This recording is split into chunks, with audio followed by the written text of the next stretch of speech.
What up, world? You're watching DJ with those guys. To my right, I got Jebailey, Mr. Jebailey himself. How you doing, man? I'm exhausted, man, but I'm doing pretty good. It's a long weekend. We're here at final round. Everything's closing up. They're closing up shop right now. How was your weekend, man? Did you play any games? What'd you enter? I entered 4 different games because I like to support the community. I only ended up showing up for AE.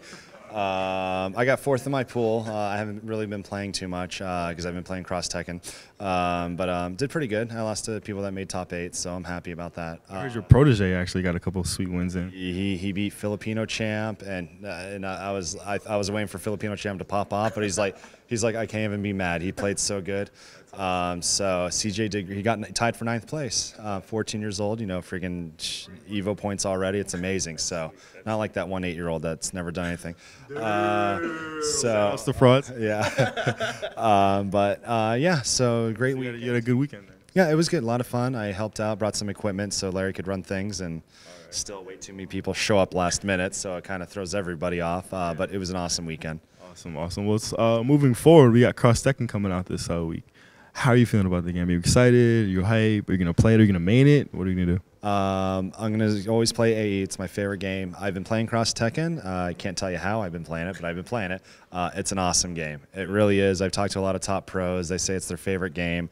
As for the gem system, you know, it's too early to say if it's any good or not, but it seems like such a pain. And when you're playing the game this early, it's like you play it, you're never going to think about how the gems are getting activated. Like, you're not going to tell yourself, okay, I have to get 3 more blocked hits. You're not going to be counting that in your head because you're focusing on the combos and the match itself. So I really don't know how gems are going to play out in the long run, but as of now, as an organizer and player, they're nothing but a big headache, but they are fun. But it's, you know, logistically, it's going to be hell until that tournament patch comes out and they figure out how it's going to make our lives easier. So as an organizer, with all this DSC, with all these gems, with all these, you know, extra bits and pieces that they're adding to the game, do you think that's going to help or hurt the tournament scene for cross Tekken?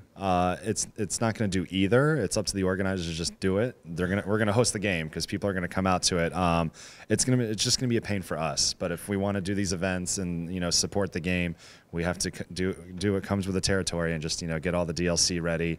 A lot of these events are community run, so people that buy the DLC themselves help out, bring it out. But I would love to see Capcom like send out, hey, you're doing an event, here's a USB drive, just plug that baby in and you're good to go. But, you know, that's only a dream. Awesome. So speaking of supporting games, you said you still want to play AE. Now, is that just because of your love for the game? Do you think the community is going to still support AE now that cross Tekken's out and everybody's saying that the game's amazing? A lot of people say, like, will the Marvel people go to cross Tekken or the AE people? A lot of AE people are going to go over, I think, but we're still going to play them all.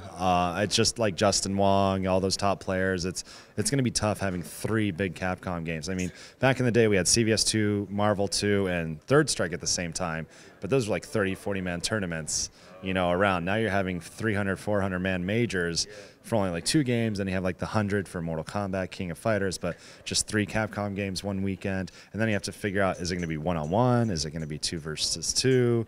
So there's a lot of things to figure out, but either way, it's a good thing when you have so many people signing up. Just we have to be prepared for it. So, but these definitely sound like good problems for the community. It's always good to have a lot of games to play and a lot of people who are interested in playing them. Exactly. So that's always a good thing. So let's move, you know, to a broader scale. We have a lot of companies now trying to get into the foray with, you know, MLG. They're going to be hosting KOF and Mortal Kombat tournaments, and Soul Calibur's hype. So shout out to Soul Calibur, really hype. So are you excited for that? Do you think it's a good thing or a bad thing in the grand scheme? It's a good thing, I personally think. I have a lot of views on it. I'm always behind the scenes. I talk to people from all, you know, corners of the FGC, and it's great because it gives people more opportunities to go to different events.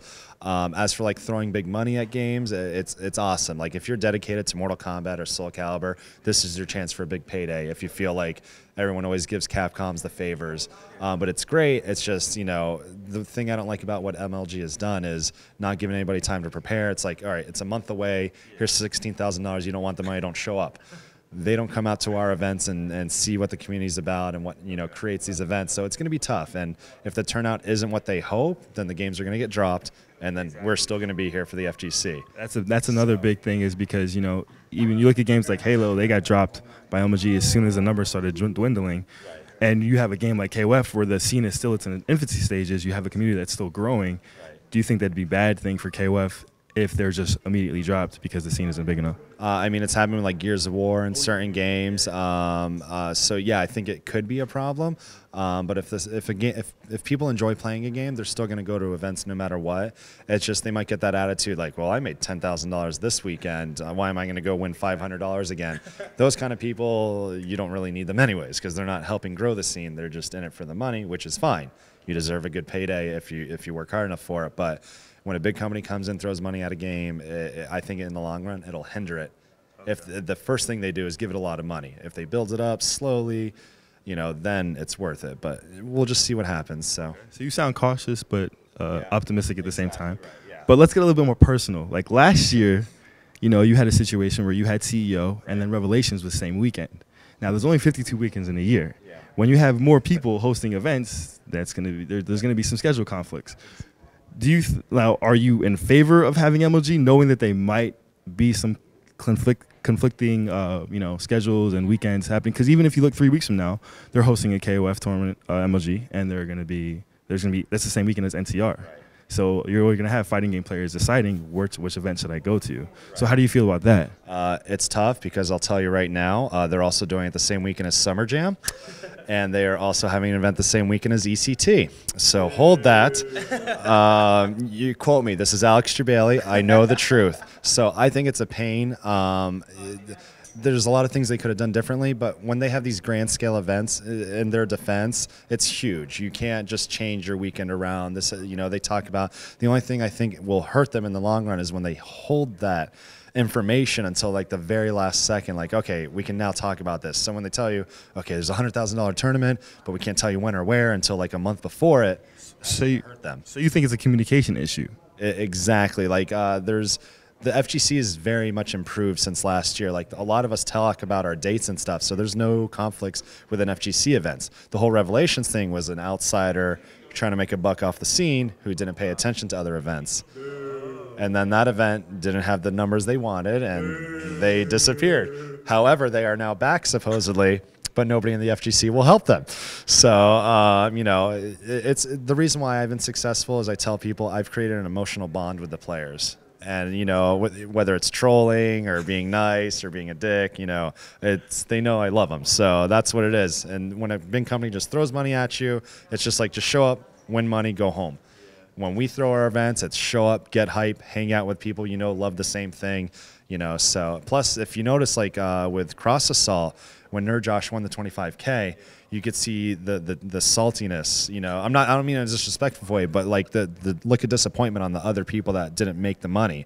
That's going to happen when all this money gets into these tournaments. Stress levels are going to rise up. It's not going to be it's going to be still fun, but it's going to be so stressful for some of these players. It's really going to shake up the scene in a good way, but it's going to be tough. So you're really going to separate the boys from the men at all these majors and stuff. So that's pretty fun to find out too, as well. I mean, because you even have with Wolfcron winning all these Street Fighter tournaments, he's been popping off recently. Yeah. So there's a lot of rivalries being formed, and I think that's only going to be stronger if you throw more money into the foray. It's just, I think, the biggest issue personally is just the scheduling, because I know you're a guy, you put a lot of time and effort into your events, and there's plenty of other Scott Popular, Larry, all the final round organizers. They put a lot of time into this, and they just want to work with MLG into having events that coincide with each other and work together. You would like to help each other out, but some people when it's not just about the money for MLG, because they come from grassroots themselves with other games, but it's like when it's a business, it's run completely different from passion.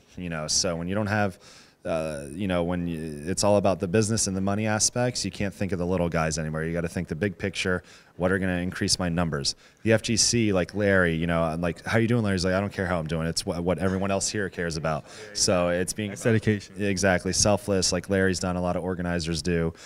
So a lot of things are going to be changing this year, but it's awesome. Overall, the scene is huge. Capcom did Cross Assault. They have all these big tournaments planned. So we're finally getting what we asked for.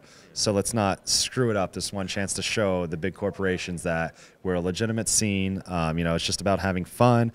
I personally tell people, don't plan to make a living off of this. Make it a hobby and just enjoy spending that money.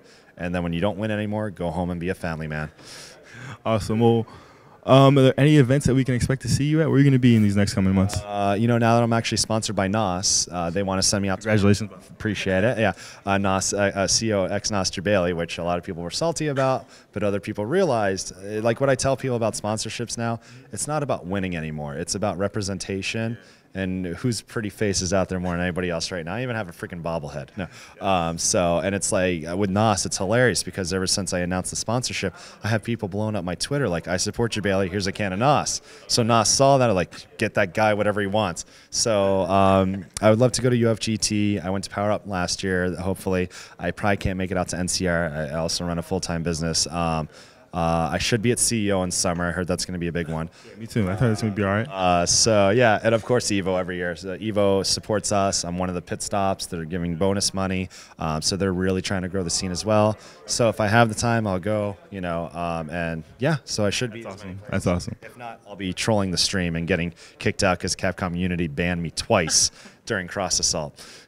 Yeah, you sound pretty proud of that, though. Actually, yeah, I am. All right, so where can the people find you online? CEO/NOS/Ambassador Jebailey. At CEO Jebailey on Twitter. Also CEOgaming.org. Okay. Shout out to CEO Gaming. June 15th. June 15th? So June 15th to 17th, Orlando, Florida. I would love to see the community come out. I have a lot in store this year, so follow me and you'll see all the updates because now Final Round's out of in the books, the history books, and I support this event. I love this event. Now that that's done, all eyes on. Time for the big show. Yeah, all eyes are on me now, guys. So you better pay attention. All right, man. Well, thanks for your time, man. Appreciate talking to you, and hopefully we'll see you again soon. All right, so Jebailey out.